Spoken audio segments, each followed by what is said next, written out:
السلام عليكم ورحمة الله وبركاته. اللهم صل وسلم وبارك على سيدنا محمد وعلى آله وأصحابه أجمعين. النهاردة إن شاء الله جاية لكم فيديو جديد. يلا بينا نسمي الله ونشوف النهاردة هكلمكم في إيه. يا صباح النشاط كله، يا صباح الإيه، يا صباح العسل، يا صباح الفل. تعالوا أقول لكم هدوم البيضة دي يعني ازاي طلعت بالبياض ده كله.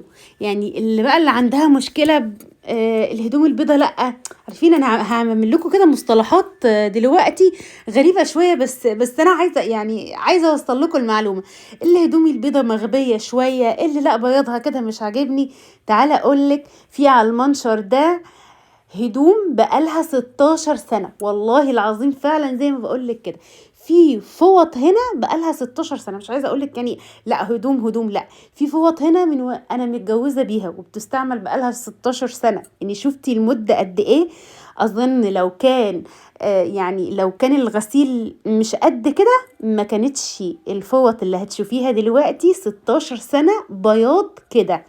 تعالى اقولك كده في خطوات هتعملي ايه لو انت عايزه غسيلك اللي ابيض زي الفل زي اللي انت شايفاه ده. اول حاجه يلا بقى صلي على النبي كده عليه افضل الصلاه والسلام وتعالي معايا. اول حاجه عمري في حياتي ما حطيت ولو تيشيرت ملون مع حاجه بيضه، يعني الغسله بيضه فيبقى ابيض. تاني حاجه اوعي تحطي زهره، يعني موضه الزهره دي خلاص بطلناها. على فكره الزهره بتغبي الهدوم من وقت للتاني. ادي تاني حاجة. تالت حاجة بقى ان انا برضو عمري ما دخلت شراب وهو مقلوب على ظهره، لازم اقلب الشرابات، ولو عندك شرابات بيضة يبقى تحطيها برضو مع الغسلة البيضة. لازم اقلب الشرابات على وشها عشان تنضف معايا. كمان في الدور بقى الابيض بخفف على الغسالة، يعني ما احطش بقى املاها على اخرها، لا اخفف عليها شوية بحيث انها يعني تلف كويس وتدعك كويس. الفوطه اللي انا بكلمكم عليها دي بقالها 16 سنه، يعني انا متجوزه من بقالي 16 سنه والفوطه دي لونها كده. تخيلوا بقى.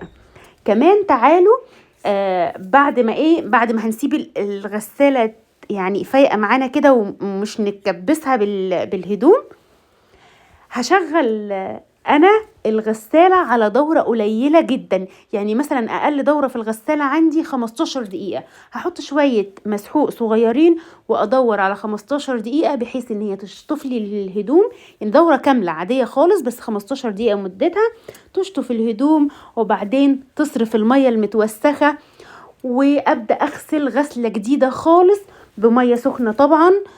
شوفي اكتر دورة عندك في الغسالة اغسلي عليها الابيض وتكون المية وتكون الدورة دي فيها تسخين مية، وتحطي الأومو بتاعك المناسب وتدوري بقى. خلاص انت مدورة على الهدوم وهي نظيفة وهي مشطوفة، تنقعي شوية الهدوم يعني ساعتين 3 وبعدين يعني تعملي للغسالة ستوب ساعتين 3 وبعدين ترجعيها تاني. وبكده بقى تضمني ان الغسيل بتاعك يبقى ابيض وزي الفل زي ما انت شايفة في الفيديو كده. جربي الطريقة دي يعني هتدعيلي.